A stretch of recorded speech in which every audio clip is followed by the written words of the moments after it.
Hello बच्चों, आज हम लोग शुरू करते हैं NCERT class 10 introduction of exercise 3.1 chapter 3 pair of linear equation in two variable.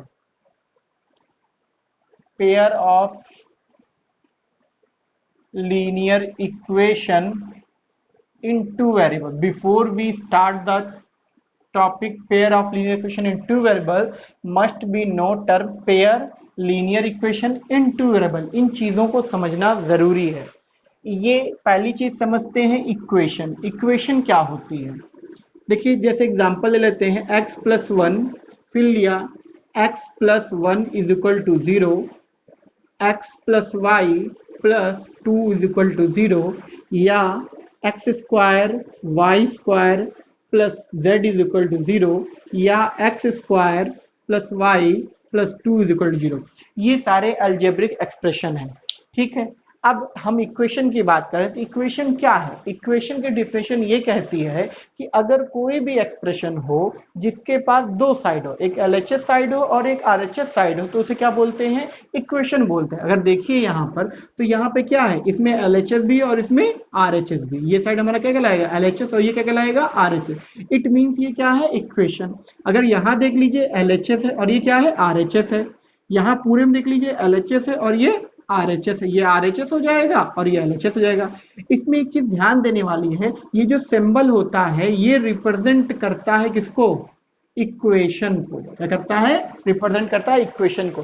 Simply सी बात ये भी है कि ये रिप्रेजेंट करता है, डिवाइड करता है उस अलजेब्रिक एक्सप्रेशन को दो साइड में, एक एलएचएस में और एक आरएचएस में। अब जरा देखो ध्यान से, क्या यहाँ पर इक्वल का सिंबल लगा है? नहीं लगा है। इट मीन्स तुम इसे एलएचएस भी बोल सकते हो और इसे आरएचएस भी बोल सकते हो। इट मीन्स ये हमारा इक्वेशन नहीं होगा। ठीक है, अब यहां पर देखिए इसके आगे क्या लगा हुआ है? लीनियर। लीनियर का क्या मतलब है? पहली चीज तो हमें इक्वेशन क्लियर हो गई। अब हमें क्लियर करना है लीनियर क्या है। लीनियर क्या है? जैसे अभी पिछले चैप्टर में हम लोगों ने पॉलिनोमियल में x प्लस 1 पढ़ा था। ये पॉलिनोमियल है ऑफ x वेरिएबल का। ठीक है, अगर इसकी डिग्री देखिए कितनी है? 1 है। अगर डिग्री 1 है तो उसमें क्या है? लीनियर पॉलिनोमियल है। क्या है? Linear polynomial. उसी तरह से अगर कोई भी इक्वेशन की वेरिएबल की डिग्री 1 होती है उसे क्या बोलते हैं? लीनियर इक्वेशन बोलते हैं। क्लियर हो रही है बात? अगर किसी भी इक्वेशन की वेरिएबल की डिग्री 1 होती है तो क्या कहलाएगा? लीनियर इक्वेशन कहलाएगा। यहाँ क्या कहलाएगा? ये हमारा है लीनियर इक्वेशन। ये देखिए, ये भी हमारा क्या है? Linear equation. ये भी क्या है? Linear equation. क्यों है? इसकी डिग्री 1 है, इसकी डिग्री 1 है। अगर ध्यान से देखो, यहाँ डिग्री कितनी है? 2, यहाँ डिग्री 2 है। इसका मतलब लीनियर इक्वेशन है, लेकिन लीनियर इक्वेशन नहीं, क्योंकि यहाँ पे डिग्री कितनी है? 2 है। अब यहाँ पे देखिए, इसकी डिग्री 2 है, इसकी डिग्री 1 है। इट मीन्स ये भी नहीं होगा लीनियर इक्वेशन। ठीक है, अब इसके आगे क्या कह रहा है? इसके आगे ये कह रहा है linear equation in two variable, यानी अब बातों को मर्ज कर रहे हैं एक साथ। लीनियर इक्वेशन समझ में आ गया। अब इन टू वेरिएबल कहने का क्या मतलब है? अब कह रहा है कि ऐसी इक्वेशन चाहिए लीनियर की जिसमें दो वेरिएबल हो। कितने वेरिएबल हो? 2 वेरिएबल। अब देखते हैं 2 वेरिएबल क्या है। इसमें 2 वेरिएबल है क्या? नहीं है। इट मीन्स इसकी बात नहीं करेंगे हम लोग। इसमें अगर देखा जाए तो एक्स वाई 2 वेरिएबल भी है और इसकी डिग्री कितनी है? 1। इट मीन इस टाइप के क्वेश्चन की हम बात करेंगे, linear equation in two variable. इसे पढ़ेंगे। ये ऑलरेडी लीनियर इक्वेशन है नहीं तो इसकी बात ही नहीं करेंगे। होपफुली आपको linear equation in two variable समझ में आया होगा।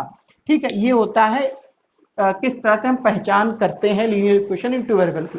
अब linear equation pair of linear equation है, लेकिन अभी हम पेयर ऑफ लीनियर इक्वेशन नहीं पढ़ेंगे। अभी हम पढ़ेंगे linear equation in two variable. इसकी सारी चीजों को हमें जान लेना ज्यादा जरूरी है। अब हम बात करते हैं स्टैंडर्ड फॉर्म की। इसकी क्या होती है? स्टैंडर्ड फॉर्म जो होता है इसका, ax by plus C is equal to 0। ये हमारा स्टैंडर्ड फॉर्म है linear equation in two variable की। अब इसमें हमें दो चीज पढ़नी होगी। ध्यान रखिए, क्या पढ़नी होगी?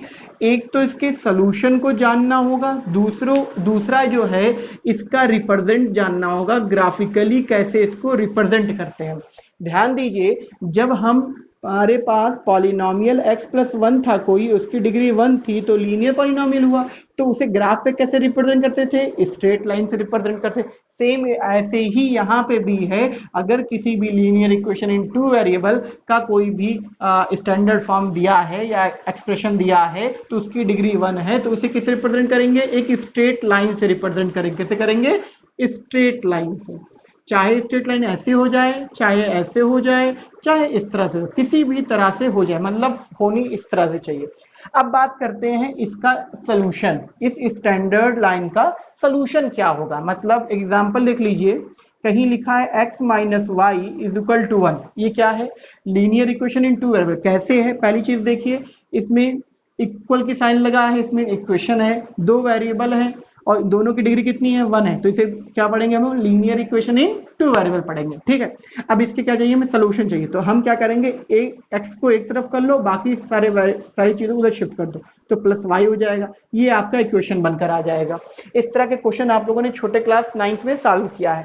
अब मैं बात करूं कि वाई के कितने जीरोस मिले, कितने आपके पास सोल्यूशन मिलेंगे जो यहाँ पर रख सकते हो आपके पास। आप लोगों ने इस तरह से किया रहा होगा छोटे क्लास में क्वेश्चन, ये x हो गया, y हो गया। अगर y की वैल्यू अगर 0 पुट करते हैं यहाँ पर, put y is equal to 0, तो x is equal to 1 plus 0, तो x की वैल्यू कितनी आई, 1 आई, x की वैल्यू 1 आ गई। अब y की वैल्यू अगर सपोज कर लो हमने पुट किया 5, अगर हम पुट कर रहे हैं y is equal to 5, then x is equal to 1 plus 5, x is equal to 6। It means ये हो रहा है कि y की वैल्यू कैसी है आपके पास, कितनी भी, जैसे मान लीजिए मैं तो यहाँ पे 0 5 पुट कर रहा हूँ, आप कुछ और पुट करते हो, कोई थर्ड पर्सन और कोई पुट करता है। इट मीन्स y की वैल्यू आपके पास डिफिनिट नहीं है, इनफाइनाइट वैल्यू है, यानी इसीलिए जो y आता है इसे बोलते हैं हम लोग इंडिपेंडेंट। ये क्या है हमारा, इंडिपेंडेंट। और x जो है वो क्या है, डिपेंडेंट है। यानी linear equation in two variable में हमेशा वैल्यू क्या होती है, एक डिपेंडेंट होती है और एक इंडिपेंडेंट होती है। अब ये कोई जरूरी नहीं कि x हमेशा डिपेंडेंट होगा, आप इसको इस तरह से भी सपोज कर सकते हो, माइनस वाई को धैर्य रहने दो, 1 माइनस एक्स कर दो, y is equal to X minus 1। इस तरह से आप y को क्या बना सकते हो, डिपेंडेंट बना सकते हो, और x क्या बना सकते हो, इंडिपेंडेंट बना सकते हो। ये आपके कैलकुलेशन पर डिपेंड करता है, आप इसको बनाना चाहते हो डिपेंडेंट इंडिपेंडेंट। मेरा कहने का मतलब यहाँ पे यही था कि सोल्यूशन जो होगा linear equation in two variable, मतलब किसमें, इस पूरे पार्ट में, इसकी अगर हम बात करेंगे, एक इक्वेशन अगर दी होगी तो सोल्यूशन कितने मिलेंगे, हमेशा हमारे पास इनफाइनाइट सोल्यूशन मिलेंगे। सोल्यूशन कितने मिलेंगे, इनफाइनाइट। और देखिए दूसरी बात, ये ग्राफ से कह भी रहा था कि इसके सोल्यूशन इनफाइनाइट है। देखो कैसे, ये हमारा स्ट्रेट लाइन है और स्ट्रेट लाइन के टॉप पर देखो एरो लगा हुआ है, हेड लगा हुआ, ये हेड बताता है कि लाइन हमारी एंड नहीं हुई, ये अभी चल रही है। इट मीन इसके सोल्यूशन क्या होंगे, इनफाइनाइट सोल्यूशन होंगे। अब बात करते हैं pair of linear equation in two variable की। Linear equation in two variable की जनरल इक्वेशन क्या होती है, ax by plus C is equal to 0। उसी तरह से अगर पेयर का मतलब है जोड़ा, मतलब इसी तरह की एडिटीज एक इक्वेशन और चाहिए होगी, ax by plus C is equal to 0। इसमें देखिए दोनों कोफिशिएंट सेम लग रहे हैं, इसलिए मैं इसको चेंज कर देता हूँ, a1 b1 c1 a2 b2 c2 लिख देता हूँ। तो इस तरह की दो इक्वेशन आपको दी जाएगी और दोनों इक्वेशन से क्या निकालना होगा, सोल्यूशन निकालना होगा। ठीक है, क्या फाइंड करना होगा, सोल्यूशन।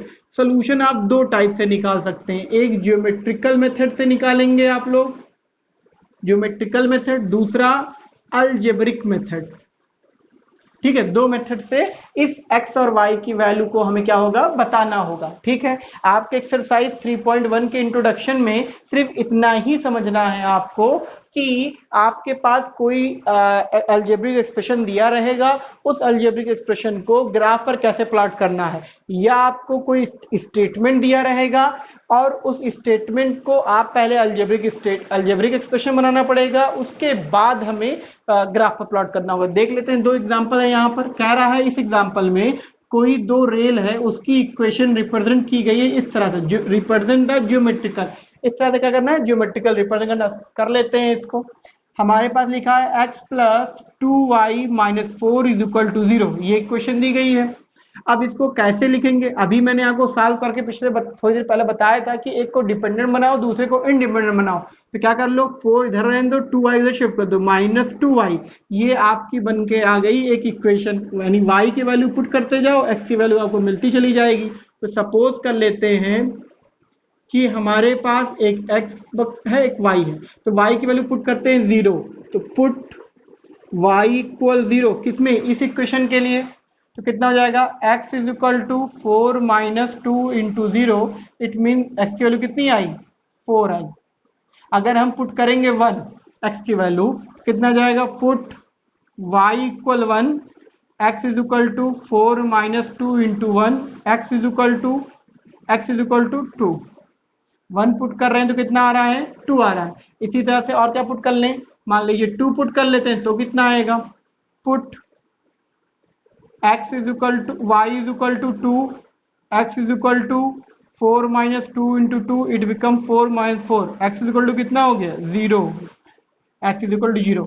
तो इस तरह से हम लोगों ने यहाँ पर पुट किया वैल्यू को इस इक्वेशन के लिए। अब अगर चाहो तो इस इक्वेशन के लिए आप ग्राफ बना सकते हो। कैसे बनाएंगे ग्राफ देख लेते हैं।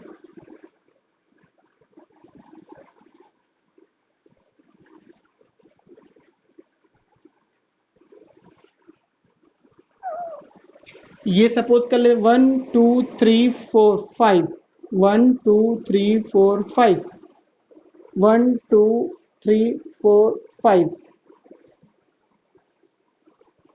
5, ठीक है। पहली वैल्यू क्या है, ये बॉक्स बनाने का मतलब यही होता है कि आप इजी वे में पहचान कर सकते हो जब y की वैल्यू 0 तो x की वैल्यू कितनी है 4 है, यानी x की वैल्यू 4 तो y की वैल्यू 0, एक पॉइंट यहाँ हो गया। दूसरा क्या है, x is equal to 2, y is equal to 1, यहाँ हो गया। तीसरा क्या है, x इज इक्वल टू 0 तो y इज इक्वल टू कितना है 2 है, यहाँ कहीं हो गया। तो इक्वेशन कैसी बनेगी हमारी, ऐसे बनते हुए चली जाएगी। ये इक्वेशन बनी किसकी, इस स्ट्रेट लाइन की, इस वाले स्ट्रेट लाइन की। क्या है straight line, x plus 2y minus 4 is equal to 0। अब इसी तरह से हम लोगों को उस वाले इक्वेशन के लिए काम करना पड़ेगा। उसमें क्या कह रहा था, 2x plus 4y is equal to 12। अगर चाहो पूरे इक्वेशन में 2 से डिवाइड कर देंगे तो x plus 2y is equal to 6 हो जाएगा। एक को डिपेंडेंट बना लो, 6 minus 2y, this is your equation second, क्योंकि फर्स्ट इसको मान चुके हैं। अब क्या करें, बक्सा बना लेते हैं यहाँ पे भी इसके लिए, और y, ठीक है। Put y is equal to 0 put कर लेते हैं तो कितना मिलेगा, x is equal to 6 minus 2 into 0, तो x इज इक्वल टू 6, कितना मिल रहा है, x is equal to 6। Put करते हैं y इज इक्वल टू, मान लीजिए 1 पुट करते हैं तो कितना मिलेगा, x is equal to 6 minus 2 into 1, तो x इज इक्वल टू 4, यानी 1 पुट करने को कितना मिला 4। इसी तरह अगर 2 पुट करेंगे तो कितना मिलेगा, y is equal to 2, x is equal to, किस में पुट कर रहे हैं, इसी इक्वेशन सेकंड में, x is equal to 6 minus 2 into 2, 6 minus 4, तो x इज इक्वल टू कितना आया 2 आया, निपट 2 आ गया। अब यहाँ सारी वैल्यू को इसमें पुट करते हैं। देखिए x की वैल्यू 6 जा रही है, यानी एक टर्म और बढ़ा देते हैं, यहाँ पे 6 जाएगा, तो 6 पे कितना है 0, एक पॉइंट ये रह गया। दूसरा क्या है, x की वैल्यू 4, x की वैल्यू तो y की वैल्यू कितनी आ रही है 1 आ रही है, x की वैल्यू 2 तो y की वैल्यू कितनी आ रही है 2 आ रही है। तो जो लाइन बनकर आएगी, अब देखिए लाइन बन के ऐसे कुछ लाइन बन के आएगी। अब ध्यान से देखो, अगर हमें तो पता है कि ये लाइन ऐसे बनकर आ रही है, जब ग्राफ पे सही तरीके से वैल्यू पुट करोगे तो ये लाइन कैसी बन के जाएगी, इस तरह से पैरेलल बनकर आएगी। इस तरह का क्वेश्चन सेकंड की बात करें, क्वेश्चन सेकंड में क्या कह रहा है कि 36 pen and 24 pencil together cost is 702 rupees, मतलब 702 रुपए में आपको क्या मिल रही है, 36 पेन मिल रहा है प्लस 24 पेंसिल मिल रहा है 702 रुपए में, वाइल जबकि 24 पेन 24 पेन प्लस और क्या है 36 पेंसिल जो है वो कितने की मिल रही है 558 रुपए मिल रही है। तो कह रहा है इंडिविजुअल पेन और पेंसिल का कॉस्ट बताओ। तो कैसे बताएंगे, सिंपल सा एक्सप्रेशन, सिंपल सा ये होगा, इसमें करना होगा जो भी कॉस्ट आएगी ईच पेन एंड पेंसिल, तो सपोज कर लो x और y, ऐसे बोल तो let the cost of pen be x और cost of pencil be y, suppose कर लो। पहला एक्सप्रेशन क्या होगा, 36x plus 24y is equal to 708, ठीक है 702 है, ठीक है। और ये कितना है 24x plus 36y is equal to 558 rupees. इस तरह से ये हमारा अलजेब्रिक एक्सप्रेशन बनकर आएगा। फिर फर्दर हमें इसको इस तरह की ग्राफ पर प्लॉट कर देना है। ठीक है, आपको एक्सरसाइज 3.1 में केवल इतना ही करना है। तो होपफुली आपको समझ में आया होगा। Thank you so much.